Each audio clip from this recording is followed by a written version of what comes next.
I'm gonna do my winter skin complexion. There's gonna be a million tips here. Well, not a million, I'm over exaggerating. But there's going to be a lot of tips. I want 2 drops of this oil. Now I already have on all of my skincare, but I like to use this oil as my primer in the winter. Also, I've been using retinol, so I have a couple crudustled little patches in certain areas. So this brush and this oil, so thin, but I will not have any crustiness. Now I'm just seeing how it's drying down. I feel like it's already dried down and it's been about 30 seconds. If we give this about 60 seconds, it's ready for makeup. We use such a small amount. I see everyone talking about the Patrick Ta cream foundation, but this one's gonna have more coverage. I used to use this one. This one was my jam. Whoo, look at that match. But I just purchased a new one. Look at that match. A cream foundation in the winter, magic. It's going to be magical. And look how that just melts right in. Beautiful, beautiful. Why is nobody talking about this? Oh, I used to wear this one all the time, and I'm so happy that it's back. Added a little bit more to the cheekbone, and I thought that we would just want to watch this blend out. Now, do keep in mind that cream foundation, it can work for oilier skin types, but it's always about skin prep and placement.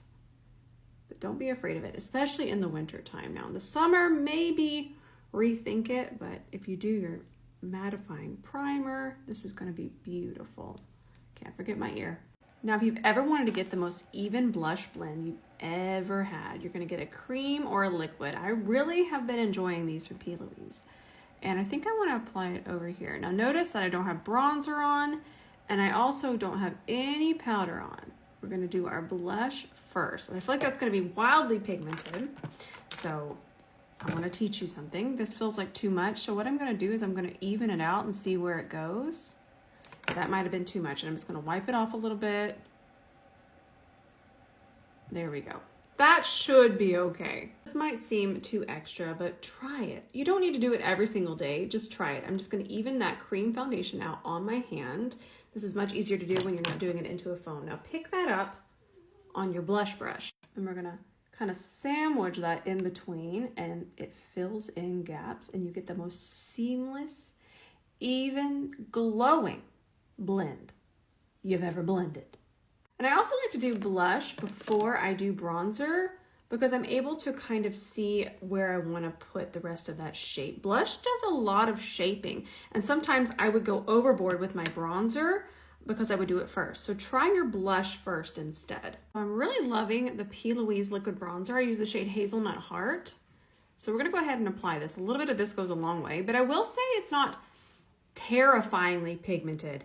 It doesn't just go everywhere and you lose control of it. Now, one thing I will say is I need to go wash brushes. So I'm just gonna use my foundation brush to melt this in. And that's gonna be really nice. I'm just trying to kind of keep a pattern here. So see how I'm starting here, going, and then kind of keeping that same pattern. Look how nice that looks. And a friendly reminder that this color that I'm using is not contour, but I am going to apply it here, but I'm not trying to chisel. What I'm trying to do is just continue that flow. Say how the forehead is very, very, very warm, but it can be because in reality, the sun would naturally hit us right here. So it would be darker. That being said, if I leave this right here bare, and I'm not putting as much there, but if I leave it bare, it's not going to have that same flow. So you might roll your eyes at me and say, oh, I already know that, but somebody might not, and we want to help everyone. So a lot of times, if I go in and set with a loose translucent powder, what can happen?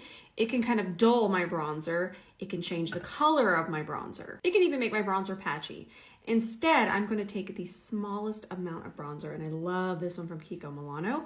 I'm going to take that on my C40, and I'm just going to set the very perimeter of my face. I'm going to set as far back with this as I can. But now we don't need to put powder there because we're setting with a powder.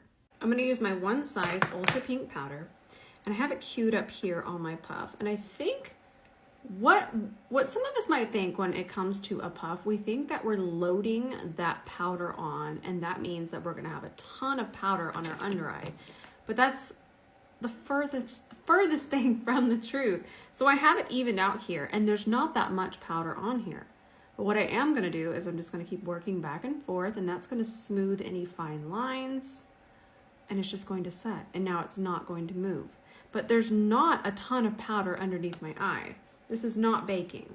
And I want to do a really dark smoky wing coming up this way.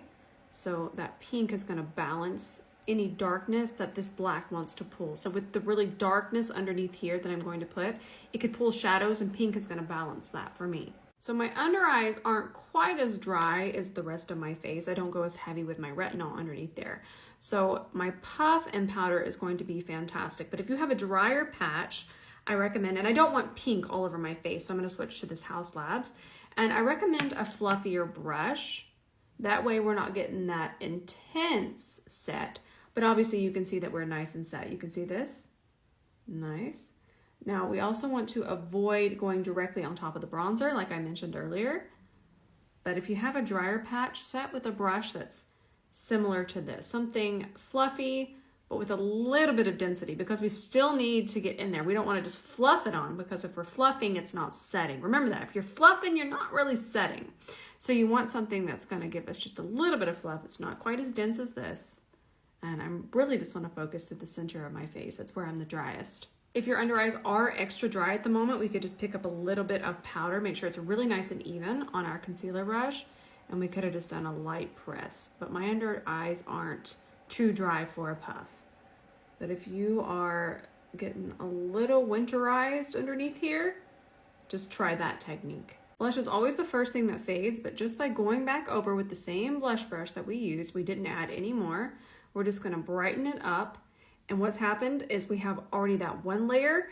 It's set, it's dried, we're going back over. This is not gonna disturb your makeup, but we're just getting a nice little extra layer in there. It's gonna wear all day or all night long now.